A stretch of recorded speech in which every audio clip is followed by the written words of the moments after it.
Welcome back to Redstone with Dave. And Baker. Now, on to the next thing. Awesome. All right. Minecart loaders. Yeah, so this is the next thing. It is minecart loaders. So, you saw those chest minecarts beforehand, and I'm grab this one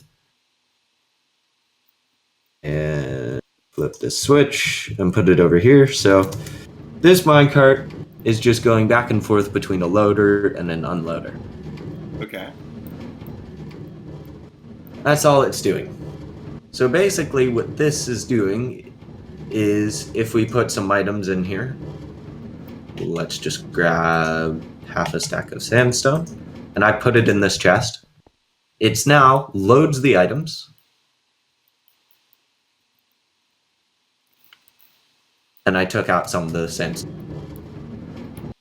And it goes over here, and then it stops, and then it deposits all. Cool. And again, I took out. Okay. You can see chest below, there's 19 sandstone. Wow. That is super handy. It detects when we want the minecart to stop.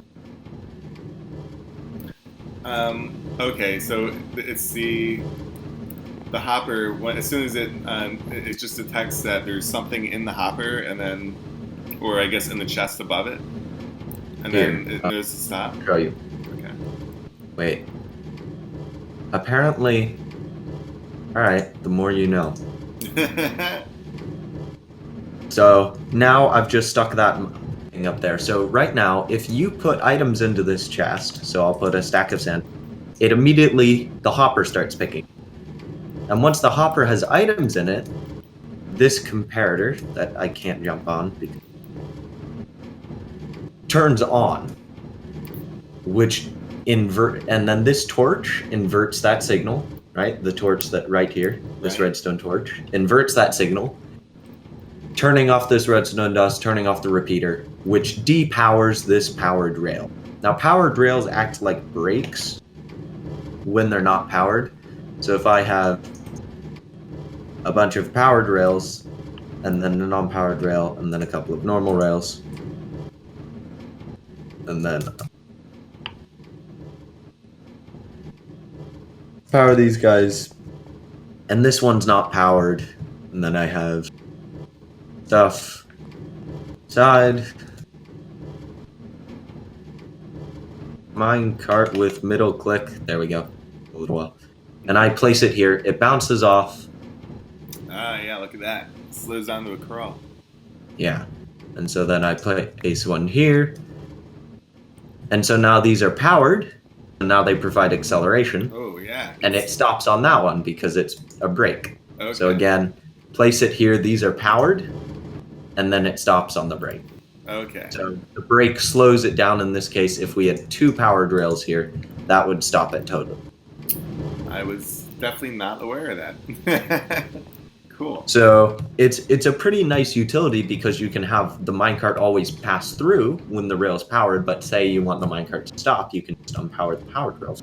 Right. Which is exactly what we wanted to do. Okay, yeah. Cool. So in this case, as long as there's stuff in this hopper, this rail is powered. So that means the chest stops here. But as the hopper empties, when the hopper empties, this comparator turns off, turning the redstone torch back on, cool. Which turns on the powered rail and sends it on its way, right? Okay. That's amazing.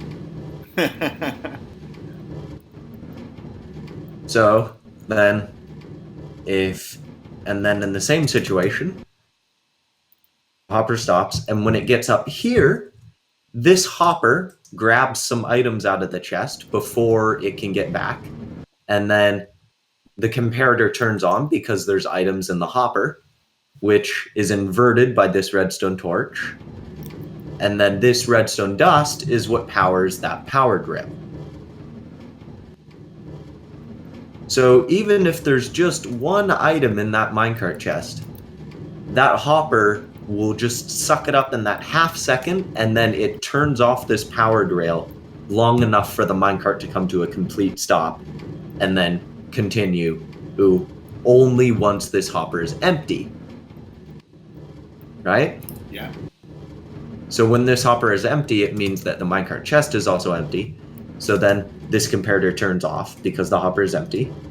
And then the comparator's off, so this block is no longer powered. So the torch or the inverter now turns on, which powers the rail again so that it can continue moving. Okay, cool.